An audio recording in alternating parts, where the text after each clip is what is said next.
Hi guys, many of the people don't know that iPhones have built-in mouse or trackpad and they don't know how to use it.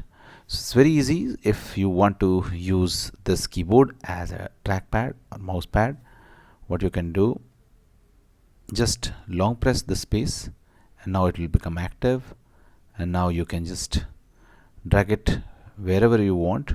Okay, now you can select it and then you can do your editing stuff. Okay, so in this way you can easily use the keyboard as a trackpad wherever you want to put the cursor, and then you can instantly reach a word also.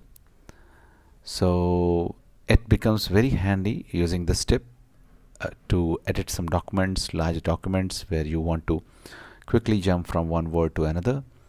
So just, you don't have to do anything, you just have to long press the space and it becomes active. Okay, and once you leave it, it goes back to its original condition, that is, it becomes the keyboard.